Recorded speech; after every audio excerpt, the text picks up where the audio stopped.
Hello students, very good morning to all of you. तो बच्चों, hopefully आप लोग सब अच्छे होंगे और अपना ख्याल रख रहे होंगे। तो बच्चों, हम लोग लास्ट क्लास में हम लोग पढ़े थे इलेक्ट्रिक फील्ड लाइंस के बारे में है ना, और उसकी कुछ प्रॉपर्टीज़ भी हम लोग डिस्कशन किए थे, कुछ एक दो एग्जांपल्स भी हम लोग देखे थे। आज बच्चों हम लोग पढ़ेंगे इलेक्ट्रिक फ्लक्स के बारे में। ठीक है, इलेक्ट्रिक फ्लक्स बड़ा ही आसान सा टॉपिक है। ठीक है, उम्मीद है आप लोगों को अच्छे से समझ में आ जाएगा अगर आप लोग मतलब ध्यान से देखेंगे और सुनेंगे जो भी आप लोगों को पढ़ाया जा रहा है, तो होपफुली आप लोगों को समझ में आएगा। और बच्चों, नोट्स बनाते रहें। ठीक है, आप एनसीईआरटी फॉलो कर सकते हैं या फिर सबसे अच्छा होगा रेफरेंस बुक फॉलो करें, है ना। रेफरेंस बुक फॉलो करें। हम भी नोट्स बना रहे हैं बच्चों, अगर पॉसिबल हुआ, अगर बन के जाता है तो मैं अपलोड भी कर दूंगा, क्योंकि मैं पूरा बिजी रह जाता हूँ वीडियो बनाने के लिए, तो नोट्स उतने जल्दी बना नहीं पा रहा हूँ। बट फिर भी आप लोग अपनी तरफ से कोशिश करें कि नोट्स बना लें तो ज़्यादा बेटर है। ठीक है बच्चों, तो हम लोग बच्चों आज डिस्कशन करेंगे इलेक्ट्रिक फ्लक्स के बारे में। इलेक्ट्रिक फ्लक्स के बारे में, ठीक है, electric flux. Okay, electric flux discuss करने से पहले एक चीज हम लोग डिस्कस कर लेते हैं, that is area vector. Area vector क्या होता है? जैसे सपोज कर लो बच्चों, ये एक सरफेस है। ठीक है, आप देख सकते हो ये पेपर को मैंने फोल्ड किया, इधर एक सरफेस, इधर एक सरफेस, दो सरफेस है ना। इधर एक एरिया है, इधर भी एक एरिया है ना। अगर मैं बोलूंगा कि ये एरिया, इसका डायरेक्शन किधर है, इसका वेक्टर किधर है, तो इसका बच्चों एरिया और डायरेक्शन इधर होगा, है ना, perpendicular to the surface, perpendicular to the surface. उसी तरीके से इधर भी एक एरिया है, उसका वेक्टर किधर होगा, यानी कि डायरेक्शन किधर होगा ना, परपेंडिकुलर टू द सरफेस। ठीक है, जैसे कि सपोज कर लो हमारे पास एक XYZ प्लेन है। ठीक है, हमारे पास एक XYZ प्लेन है और सपोज कर लो हम लोगों ने यहाँ पर एक स्क्वायर बनाया। ठीक है, हम लोगों ने एक स्क्वायर बनाया, ये ओरिजिन है। ओके, और ये पॉइंट A, ये पॉइंट B और ये पॉइंट C सपोज कर लो।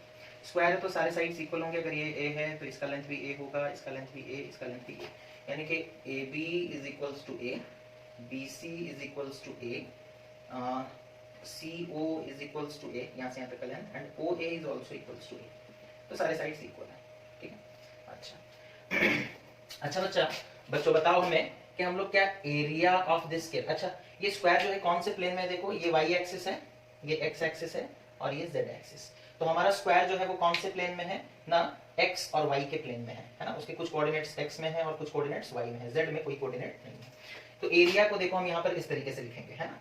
एरिया को हम लिखेंगे AB vector cross BC vector. ठीक है, AB vector cross BC vector, cross BC vector. ठीक है, क्रॉस प्रोडक्ट आप लोगों को याद होगा, क्रॉस प्रोडक्ट याद है बच्चों आप लोगों को? Cross product that is A vector into B vector, ये sorry cross B vector is equals to AB sin theta, है ये होता था। अब यहाँ देखो AB एक वेक्टर है, BC एक वेक्टर है, यहाँ A एक वेक्टर था, B एक वेक्टर, यहाँ AB एक वेक्टर है, BC एक वेक्टर है। तो क्या हम इसे लिख सकते हैं AB into BC into sine theta, into sine theta. Okay, अभी अच्छा बताओ AB का वैल्यू कितना है? AB is equals to A into BC का वैल्यू कितना है? उसका वैल्यू भी A इंटू, अच्छा AB वेक्टर और BC वेक्टर के बीच में एंगल, ये AB वेक्टर है, ये BC वेक्टर, इन दोनों के बीच में एंगल 90 डिग्री है। तो यहाँ साइन थीटा की जगह पुट करेंगे साइन 90 डिग्री। अच्छा, A इंटू A कितना हो गया? A स्क्वायर, और साइन 90 कितना होता है बच्चों? 1। तो क्या एरिया निकल कर आया A स्क्वायर, है ना। नॉर्मली भी अगर हम आपसे पूछते कि एरिया कितना होता है एक स्क्वायर का, तो आप क्या बोलते? A square. हम लोग क्रॉस प्रोडक्ट करके निकाले तब भी कितना आ रहा है? A square.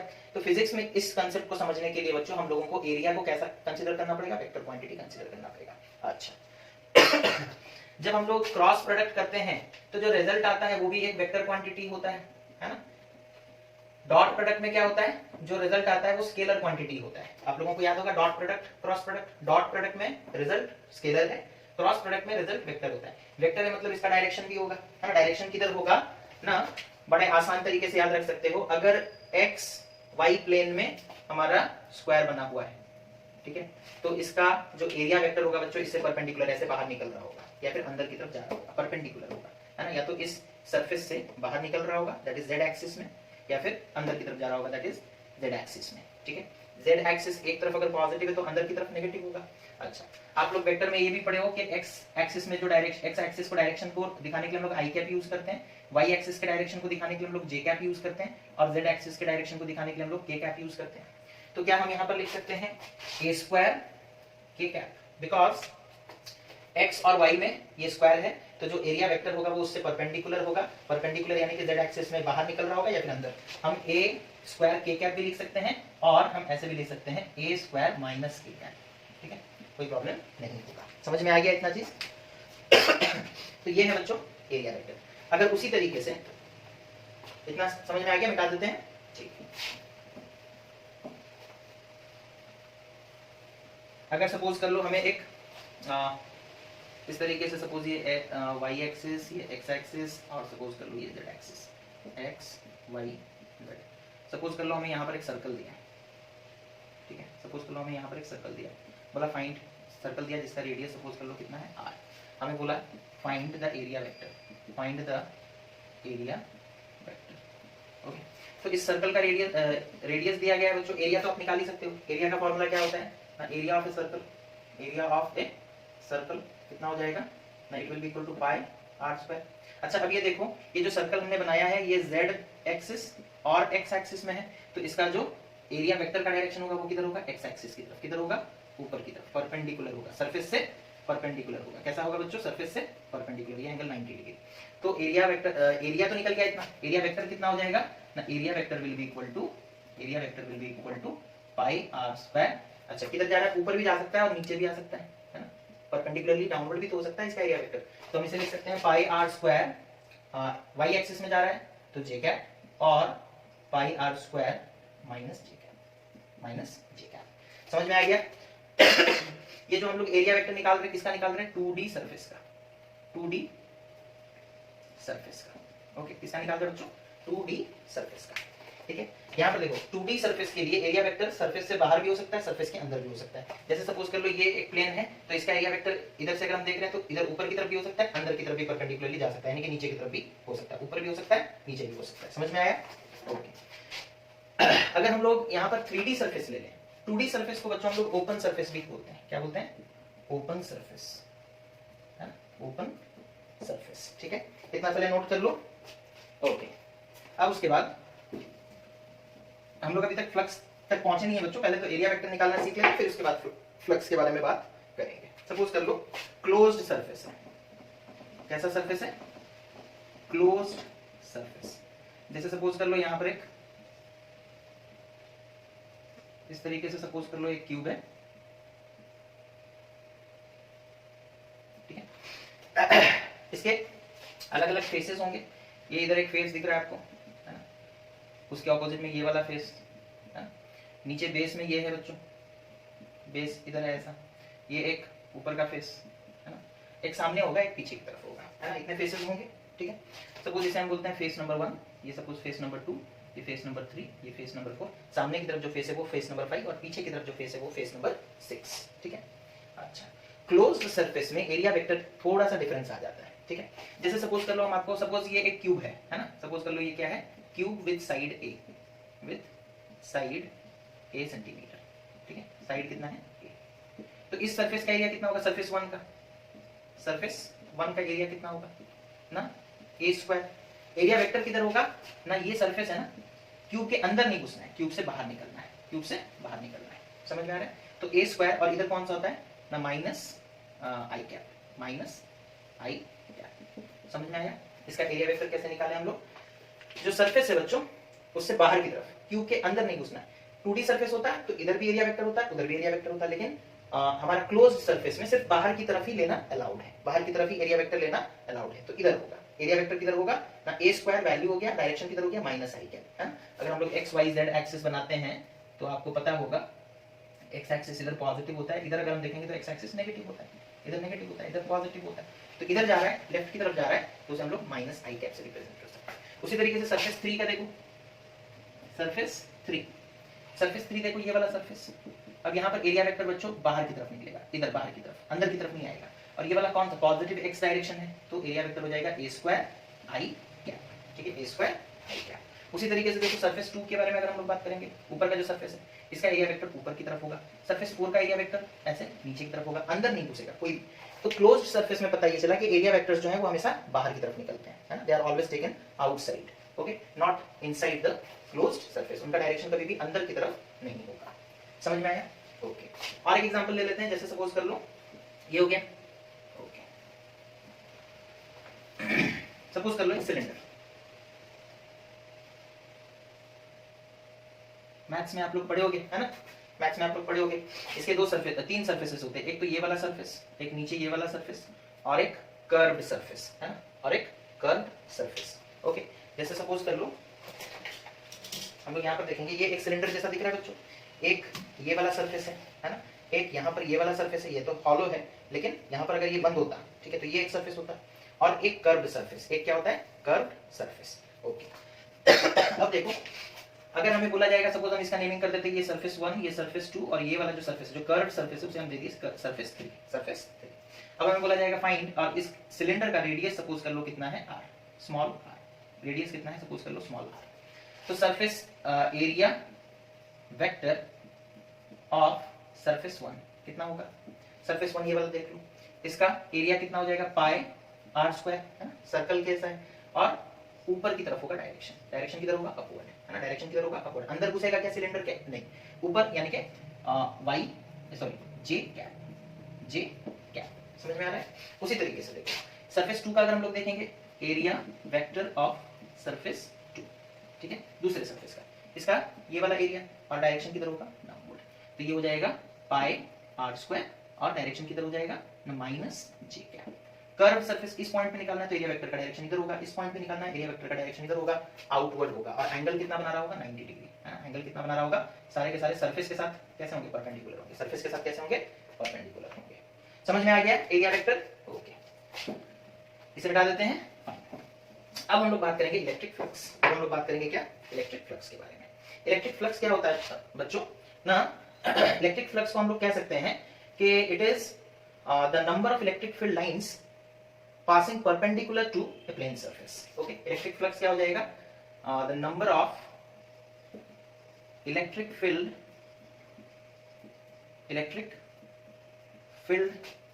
lines passing, okay, passing perpendicularly to a plane surface, ठीक है, एक प्लेन सरफेस से जो इलेक्ट्रिक फील्ड लाइंस जब पास करते हैं परपेंडिकुलरली, तो उन्हीं इलेक्ट्रिक फील्ड लाइंस को हम लोग क्या कहते हैं बच्चों ना, हम लोग इलेक्ट्रिक फ्लक्स कहते हैं, क्या कहते हैं, इलेक्ट्रिक फ्लक्स। जैसे कि सपोज कर लो यहां पर एक सरफेस है, ठीक है, यहां पर एक सरफेस है, और सपोज कर लो इधर से एक इलेक्ट्रिक फील्ड आ रहा है ना, इलेक्ट्रिक फील्ड इस तरीके से जा रहा है,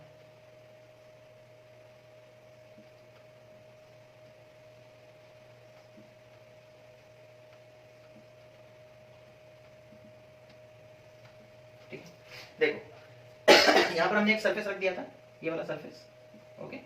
अब इसमें देखो इधर से इलेक्ट्रिक फील्ड आ रहा है ना, इलेक्ट्रिक फील्ड लाइंस इधर से आ रहे हैं, ओके। इस सरफेस से परपेंडिकुलरली 1, 2 और 3 फील्ड लाइंस पास की।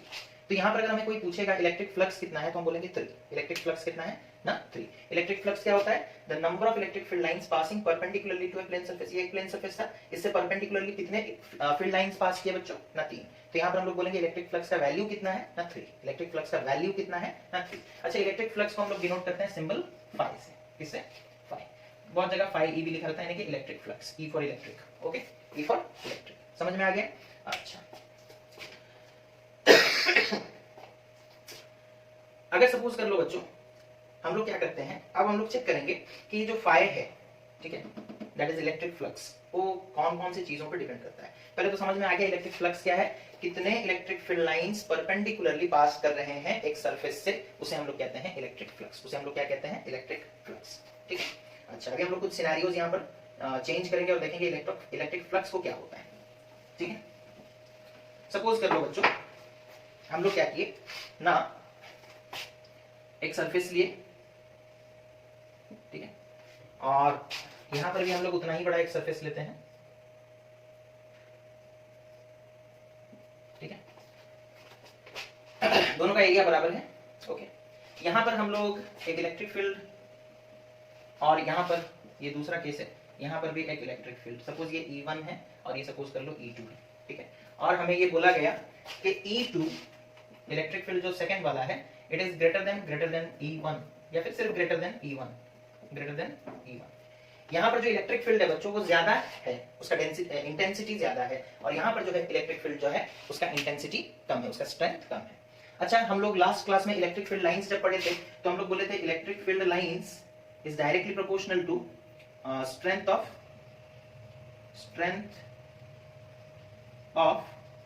Electric field. जितना इलेक्ट्रिक फील्ड का स्ट्रेंथ ज्यादा होगा, नंबर ऑफ लाइंस भी ज्यादा होंगे, पास पास में होंगे, है ना, क्या होंगे, पास पास में। अगर अभी हम आपको डायग्राम बना करके इस तरीके से दिखाते हैं, सपोज कर लो हम बोलेंगे कि एक इलेक्ट्रिक फील्ड का ये डायग्राम है, ठीक है, और बोलेंगे एक इलेक्ट्रिक फील्ड का ये डायग्राम है। अब हम आपसे पूछेंगे कि बताओ कौन सा इलेक्ट्रिक फील्ड स्ट्रांग है, तो आप बोलोगे सर ये जो दूसरा वाला इलेक्ट्रिक फील्ड लाइंस बनाए हैं वो स्ट्रांग है, बिकॉज यहाँ पे लाइंस क्लोज है, मतलब यहाँ इलेक्ट्रिक फील्ड ज्यादा है। यहाँ पे लाइंस के बीच में डिस्टेंस ज्यादा है, मतलब इलेक्ट्रिक फील्ड वीक है इसके कंपैरिजन में, ठीक है, समझ में आया? ओके। तो अब हम क्या करेंगे, अब हम लोग क्या बोलेंगे, इलेक्ट्रिक फील्ड 2 जो है वो ज्यादा है, स्ट्रांग है, इलेक्ट्रिक फील्ड 1 जो है वो वीक है। सपोज कर लो इलेक्ट्रिक फील्ड 1 जो है वो इस तरीके का है,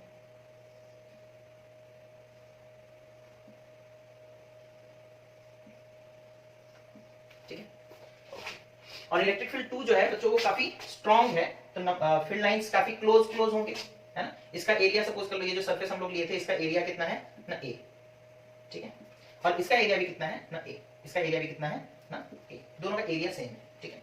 अच्छा, बट क्योंकि इलेक्ट्रिक फील्ड 2 जो है वो थोड़ा स्ट्रांग है, तो होगा क्या, देखो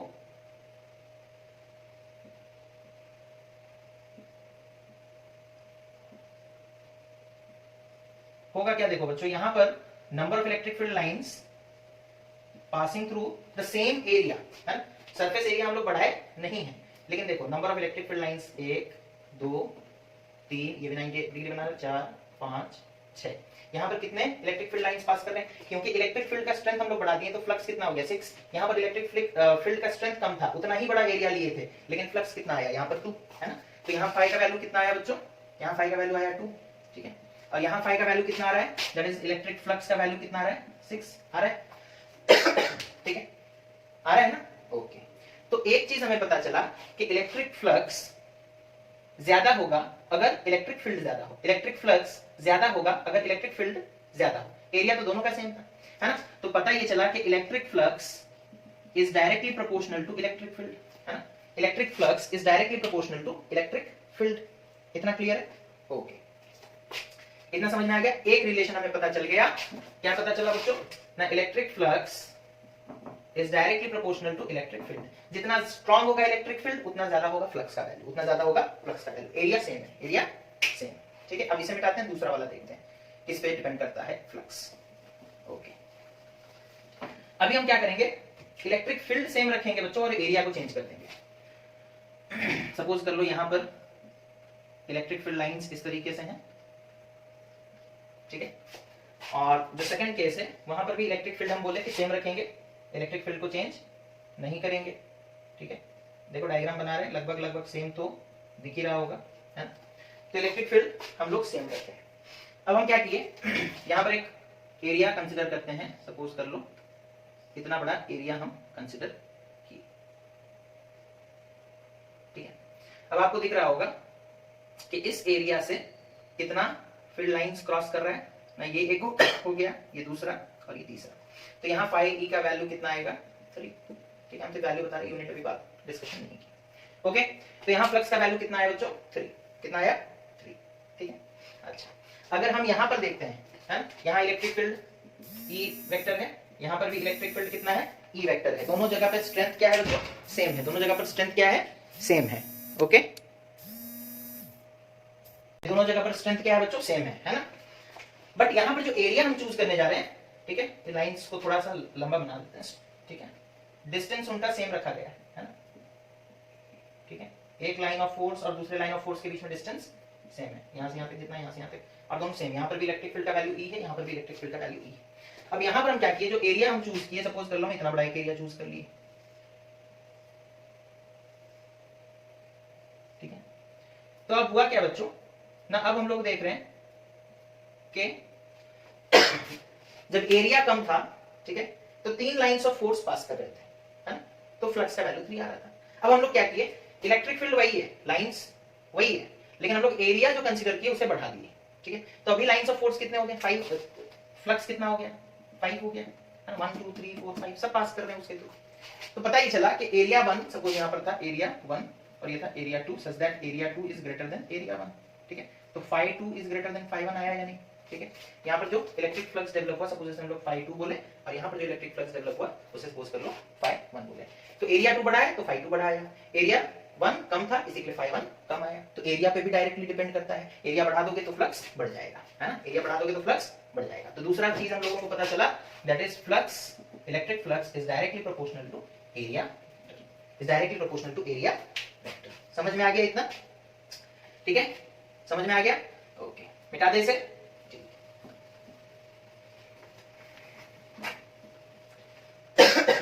तो दो चीज हम लोगों को पता चल गया बच्चों, that is phi e is directly proportional to electric field and phi e is directly proportional to area vector, is directly proportional to area vector। अब हम लोग phi e का फॉर्मूला है तो प्रोपोर्शन है तो हम दोनों को मिला करके लिख देते हैं, that is phi e is directly proportional to e vector and a vector, ठीक है, दोनों पे डायरेक्टली डिपेंड करता है। इक्वेशन बनाएंगे तो क्या इक्वेशन आएगा ना, phi e is equals to e vector dot a vector। Dot क्यों आया वो भी हम लोग समझेंगे, है ना, डॉट क्यों आया वो भी हम लोग समझेंगे। डॉट प्रोडक्ट याद है ना, a vector dot b vector is equals to a b cos theta, याद है, और a vector cross b vector is equals to a b sine theta, याद होगा आप लोगों को, है ना।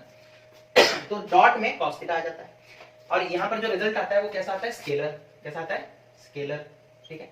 अब क्योंकि फ्लक्स कैसे हम लोग फाइंड आउट कर रहे हैं ना, ई वेक्टर डॉट ए वेक्टर, यानी कि फ्लक्स कैसा है, स्केलर क्वांटिटी है, कैसा क्वांटिटी है, स्केलर क्वांटिटी, कैसा क्वांटिटी है बच्चों, स्केलर क्वांटिटी। फाइनली इसका डायरेक्शन नहीं लिख दोगे, है ना, ये स्केलर क्वांटिटी, कैसा क्वांटिटी है, स्केलर, ठीक है। समझ में आ गया इतना, ओके, इसे मिटा दें, ओके। तो क्योंकि अगर आपसे पूछेगा मान लीजिए कि फ्लक्स जो है वो स्केलर क्वांटिटी क्यों है, because it is the dot product of electric field and area vector, it is the dot product of electric field and area vector. इसे आप लोग ऐसे भी लिख सकते हैं, that is phi e is equals to E into A into cos theta, E into A into cos theta, ठीक है, E into A into cos theta, okay.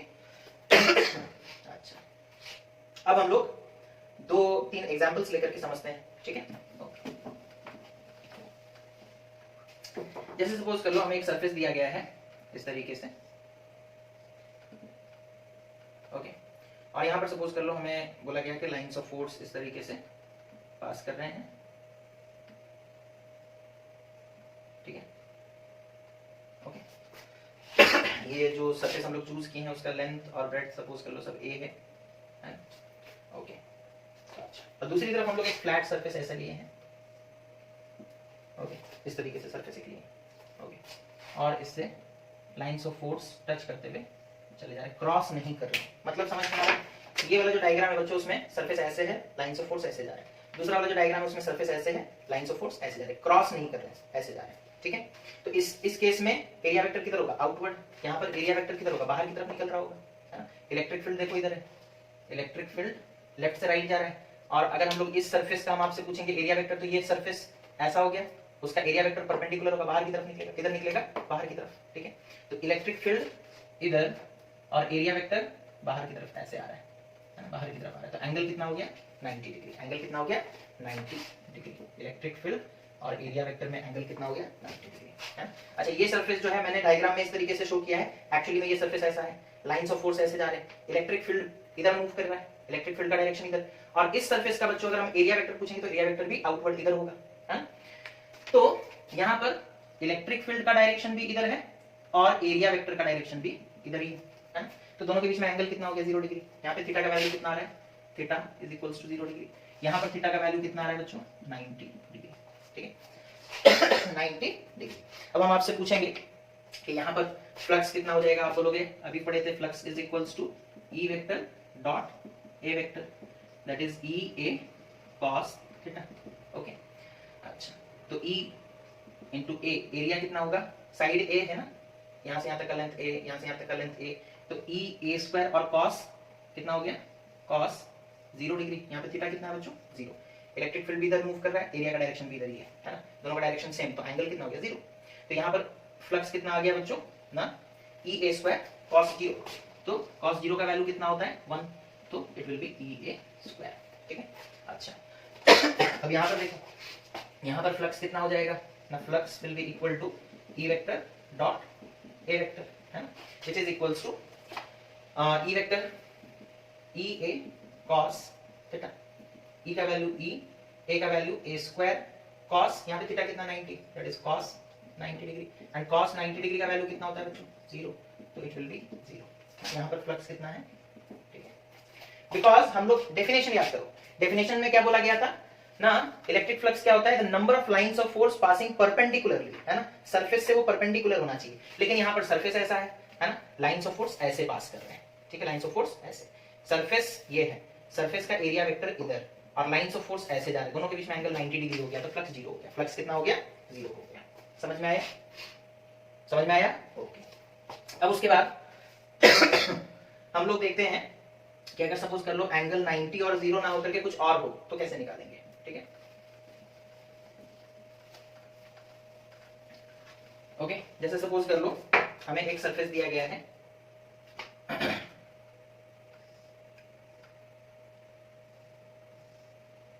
Suppose कर लो ये एक सरफेस है, और सपोज कर लो इसमें से इलेक्ट्रिक फील्ड लाइंस जो है ऐसे जा रहे हैं, ठीक है, इसमें से इलेक्ट्रिक फील्ड लाइंस जो है सपोज कर लो इस तरीके से जा रहे हैं, ठीक है, और एरिया वेक्टर बाहर की तरफ है ना, एरिया वेक्टर किधर है बाहर की तरफ, तो सपोज कर लो दोनों के बीच में एंगल कितना है, सपोज कर लो एरिया वेक्टर बाहर की तरफ है और इन दोनों के बीच में एंगल कितना है 30 डिग्री, कितना है 30 डिग्री, या फिर थीटा बोल देते हैं, ठीक है, कितना बोल देते हैं थीटा, ठीक है। अच्छा देखो इस सरफेस का एरिया वेक्टर इधर है और इलेक्ट्रिक फील्ड इधर है ना, ये एरिया वेक्टर हो गया, ये इलेक्ट्रिक फील्ड हो गया, यहाँ पर इलेक्ट्रिक फील्ड और एरिया वेक्टर के बीच में, ठीक है, एंगल कितना है, एंगल कितना है थीटा, एंगल कितना है थीटा, ठीक है। आप लोग कंपोनेंट्स में रिजॉल्व करना सीखे हो एक वेक्टर को, सपोज कर लो एक वेक्टर इस तरीके से, तो इसके दो कंपोनेंट आएंगे, एक हॉरिजॉन्टल कंपोनेंट, एक वर्टिकल कंपोनेंट। अगर ये एंगल थीटा होगा तो हॉरिजॉन्टल कंपोनेंट कितना हो जाएगा, सपोज कर लो ये E है तो ये हो जाएगा E cos थीटा, और ये वर्टिकल कंपोनेंट कितना हो जाएगा E sin थीटा, ठीक है। तो E वेक्टर बच्चों इधर है ना, दिस इज E वेक्टर, उसका डायरेक्शन इधर है ना, तो ये एंगल थीटा, एरिया वेक्टर इधर, इस डायरेक्शन में E का वैल्यू कितना होगा, है ना, E वेक्टर देखो इधर है, ठीक है, इधर एरिया वेक्टर है, इस डायरेक्शन में E का वैल्यू कितना होगा, ये एंगल अगर थीटा है तो इधर होगा E cos थीटा, ठीक है, कितना हो जाएगा E cos थीटा, और ऊपर वाला कंपोनेंट कितना आ जाएगा E sin थीटा। अब ये जो ऊपर वाला कंपोनेंट है बच्चों वो कितना एंगल बनाएगा ना 90 डिग्री, ठीक है, और ये वाला कंपोनेंट जो है वो एरिया वेक्टर जिस डायरेक्शन में है E cos थीटा भी उसी डायरेक्शन में, तो एंगल कितना हो जाएगा 0 डिग्री। तो यहाँ पर फ्लक्स कितना हो जाएगा ना, phi E will be equal to E cos theta into A, that is EA cos theta. तो phi E का वैल्यू कितना आ रहा है EA cos थीटा। समझ में आया? ओके ठीक है। अब उसके बाद ये तो हो गया ओपन सरफेस, है ना। अब हम लोग बात करेंगे क्लोज्ड सरफेस का। किसका? क्लोज्ड सरफेस, ठीक है। ओके, सपोज कर लो हमें बोला गया कि एक क्यूब है या एक सिलेंडर है, मान लो, है ना, एक सिलेंडर है,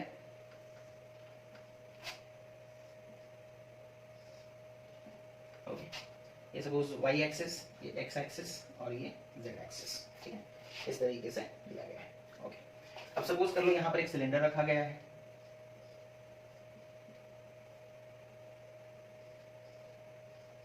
ठीक, हमसे पूछा गया find the net flux. Suppose कर लो ये सिलेंडर रखा गया है और इलेक्ट्रिक फील्ड जो है वो किधर जा रहा है ना, x एक्सिस के तरफ जा रहा है, पॉजिटिव x एक्सिस की तरफ। यहाँ पे अंदर में इलेक्ट्रिक फील्ड लाइंस नहीं बना रहे, डायग्राम थोड़ा गंदा हो जाएगा इसलिए। तो ऊपर और नीचे ये इलेक्ट्रिक फील्ड लाइंस का डायरेक्शन हो गया बच्चों, ठीक है। अच्छा, अब हम लोगों को फ्लक्स निकालने के लिए दो चीज का जरूरत होता है। हम लोग को पता है flux is equals to EA cos theta, flux is equals to EA cos theta, okay. या फिर ऐसे लिख सकते हैं flux is equals to E vector dot A vector. इसका मतलब यही तो है, E A cos theta, E A cos theta. अब देखो यहाँ पर ये जो सिलेंडर है इसके 3 सरफेस हैं, एक ये और तीसरा उसका कर्व सरफेस। अच्छा, इस पॉइंट पर अगर हम बोलेंगे कर्व सरफेस का एरिया वेक्टर किधर होगा, तो अपवर्ड। इस पॉइंट पर अगर हम बोलेंगे एरिया वेक्टर का कर्व सरफेस का एरिया वेक्टर किधर होगा, इधर डाउनवर्ड। देखो इलेक्ट्रिक फील्ड लाइंस इधर से इधर जा रहे हैं और इसका एरिया वेक्टर इधर आ रहा है, एंगल कितना आ रहा है 90 डिग्री। इधर देखो इलेक्ट्रिक फील्ड लाइंस इधर जा रहे हैं और कर्व सरफेस का एरिया वेक्टर ऊपर जा रहा है, एंगल कितना होगा 90 डिग्री। एंगल कितना होगा 90 डिग्री। अच्छा, ये वाला सरफेस देखो, सपोज कर लो ये है सरफेस 1, ठीक है। जो कर्व सरफेस है सपोज कर लो हम लोग इसे माने सरफेस 1, ठीक है। अच्छा, और इसे सपोज कर लो सरफेस 2 और इसे सपोज कर लो सरफेस 3। अच्छा, सरफेस 3 देखो ये है, इसका एरिया वेक्टर किधर होगा, बाहर की तरफ, आउटवर्ड। इसका एरिया वेक्टर किधर होगा, इस तरफ, अंदर की तरफ नहीं जाएगा बिकॉज ये क्लोज्ड सरफेस है, सिलेंडर लिया गया है, तो बाहर की तरफ होगा। तो यहाँ एरिया वेक्टर का डायरेक्शन देखो इधर है लेफ्ट, और यहाँ एरिया वेक्टर का डायरेक्शन देखो इस तरफ है, बाहर की तरफ, है होगा। ओके, अब यहाँ देखो ये वाला जो एरिया वेक्टर है दैट इज A3 सपोज बोलते हैं, और ये A2, ओके। A3 और इलेक्ट्रिक फील्ड लाइंस भी इधर जा रहे हैं, A3 का डायरेक्शन भी इधर ही है, तो दोनों के बीच में एंगल कितना हो गया 0 डिग्री। तो हम लोग यहाँ लिख लेते हैं कि E इलेक्ट्रिक फील्ड का वेक्टर और A3 वेक्टर, इन दोनों के बीच में थीटा कितना है ना 0 डिग्री, ठीक है। अच्छा, सरफेस 2 को देखो, ये सरफेस 3 का हो गया, ये किसका हो गया सरफेस 3, ठीक है। अच्छा, सरफेस 2 को देखो, सरफेस 2 में क्या सिनेरियो है बच्चों, सरफेस 2 में इलेक्ट्रिक फील्ड लेफ्ट से राइट आ रहा है ना, इलेक्ट्रिक फील्ड किधर आ रहा है लेफ्ट से राइट, और एरिया वेक्टर किधर है राइट से लेफ्ट। तो इलेक्ट्रिक फील्ड और एरिया वेक्टर के बीच में एंगल कितना हो गया, थीटा का वैल्यू कितना हो जाएगा 180 डिग्री होगा। एक इधर जा रहा है दूसरा इधर आ रहा है, तो एंगल कितना होगा 180 डिग्री, है ना। एंगल कितना होगा 180। तो इलेक्ट्रिक फील्ड और एरिया वेक्टर, ये जो सेकंड सरफेस का एरिया वेक्टर है वो 180 डिग्री पर है ना। और सरफेस 1 के बारे में बात करेंगे तो इलेक्ट्रिक फील्ड और एरिया 1 का जो वेक्टर है उन दोनों के बीच में एंगल कितना है 90 डिग्री। थीटा का वैल्यू कितना है 90 डिग्री, थीटा का वैल्यू कितना है 90 डिग्री, है ना। ये देखो ये सरफेस 1, ये एंगल उनके बीच में 90 डिग्री। अब हमें निकालना है नेट फ्लक्स, है ना। क्या निकालना है नेट फ्लक्स, ठीक है। तो phi E can be written as phi 1 electric flux through surface 1 plus electric flux through surface 2 plus electric flux through surface 3, ठीक है। तीनों को ऐड कर देंगे तो नेट फ्लक्स निकल जाएगा, है ना। अच्छा, phi 1 कितना हो जाएगा ना E vector dot A1 vector, ठीक है, प्लस phi 2 कितना हो जाएगा ना E वेक्टर, क्योंकि यूनिफॉर्म इलेक्ट्रिक फील्ड है, यहाँ पर इलेक्ट्रिक फील्ड का वैल्यू भी E है, यहाँ पर भी इलेक्ट्रिक फील्ड का वैल्यू भी E है, और इस सरफेस पर इलेक्ट्रिक फील्ड का वैल्यू भी E है, कांस्टेंट है। हम लोग बोले हैं यूनिफॉर्म है, इलेक्ट्रिक फील्ड कैसा है यूनिफॉर्म। तो phi 2 कितना हो जाएगा ना electric field into dot A2 vector plus phi 3 उसी तरीके से कितना हो जाएगा phi 3 that is electric field का वेक्टर डॉट एरिया 3 का वेक्टर, ओके। अब इसको लिख लेते हैं, ठीक है। अच्छा, कर्व सरफेस एरिया, ये सब आपको एरियाज का फार्मूला पता होगा, ये मिटा रहे बच्चों हम, ठीक है, ओके। ये जो सरफेस है सरफेस 1 का एरिया कितना होगा ना पाई आर स्क्वायर। सरफेस 2 का सरफेस 3 का एरिया कितना होगा, उसका भी पाई आर स्क्वायर, उसका भी कितना होगा पाई आर स्क्वायर। अच्छा, सरफेस 1 का कितना होगा 2 पाई आर एच, है ना, एरिया दैट इज A1। ये क्या हो गया A2, ये हो गया A2, ये A3, ठीक है, ये क्या है A3, ओके। हालांकि वो सब कैंसिल ही हो जाएंगे, है ना, ओके, ठीक है। अच्छा, ये देखो E vector dot A1 vector, A1 कितना है 2 पाई RH, ठीक है। तो हम लिख सकते हैं इसे E A cos, एंगल कितना है बच्चों 90 डिग्री, है ना, plus E A1 cos 90 degree, ठीक है, प्लस E A2, एंगल कितना है A2 देखो ये वाला है सरफेस 2, एंगल कितना है cos 180 डिग्री, ठीक है। अच्छा, यहाँ देखो A2 और A3 तो सेम है ना, A2 का वैल्यू भी पाई आर स्क्वायर, इस सरफेस का वैल्यू भी पाई आर स्क्वायर, इस सरफेस का वैल्यू भी पाई आर स्क्वायर, है ना। तो दोनों को मिलाकर सपोज हम A बोल देते हैं, क्या बोल देते हैं, ये इज इक्वल टू ये इज इक्वल टू A, ठीक है। लेकिन एंगल देखो A2 और इलेक्ट्रिक फील्ड में, A2 का इधर है एरिया और इलेक्ट्रिक फील्ड इधर, तो एंगल 180 डिग्री, एंगल कितना है 180 degree, plus E A3 cos A3 इस डायरेक्शन में, इलेक्ट्रिक फील्ड भी उसी डायरेक्शन में, तो cos 0 डिग्री। अच्छा, cos 90 का वैल्यू तो 0 होता है बच्चों, तो ये टर्म पूरा कैंसिल हो जाएगा 0, तो 0 प्लस है ना E A2 cos 90। अच्छा, A2 की जगह A लिख सकते हैं, बोले थे A2 और A3 का वैल्यू एरिया सेम है, इसका एरिया और इसका एरिया सेम है, तो हम A लिख सकते हैं that is E A cos 80, यानी कि cos 80 का value -1 plus e A cos 0 that is E A cos 0 का वैल्यू कितना होता है 1, ठीक है। तो ये कितना हो गया e a minus into -1 is minus e a plus e a, तो कितना आया minus e a plus e ए, फिर कैंसिल हो जाएगा 0, minus e a plus e A cancel हो जाएगा और आंसर आएगा क्या बच्चों 0, ठीक है। तो एक चीज आप याद रख लो कि अगर सपोज कर लो हमें क्लोज्ड सरफेस दिया गया है, ठीक है, हमें क्या दिया गया है क्लोज्ड सरफेस, जैसे सिलेंडर क्यूब ये सब दिया गया है और इलेक्ट्रिक फील्ड यूनिफॉर्म है, इस चीज को भी ध्यान में रखना है। If the surface is closed, if the surface is closed and electric field is uniform, then the net flux is 0। Net flux हमेशा क्या आएगा बच्चों 0 आएगा, कितना आएगा 0 आएगा। समझ में आ गया। इसी तरीके से यहां पर अगर हमें क्यूब रख देते हैं तो भी 0 आता, हमें क्यूबॉइड रख देते हैं तो भी 0 आता। आप कोई भी क्लोज्ड सरफेस रखते तो उसके थ्रू नेट फ्लक्स कितना हो जाता 0, नेट फ्लक्स कितना हो जाता 0। समझ में आया, ठीक है। इलेक्ट्रिक फील्ड के अंदर अगर आप किसी यूनिफॉर्म इलेक्ट्रिक फील्ड के अंदर अगर आप किसी भी ऑब्जेक्ट को रख देंगे क्लोज्ड ऑब्जेक्ट को तो नेट फ्लक्स 0 होगा, ठीक है। मिटाते ओके।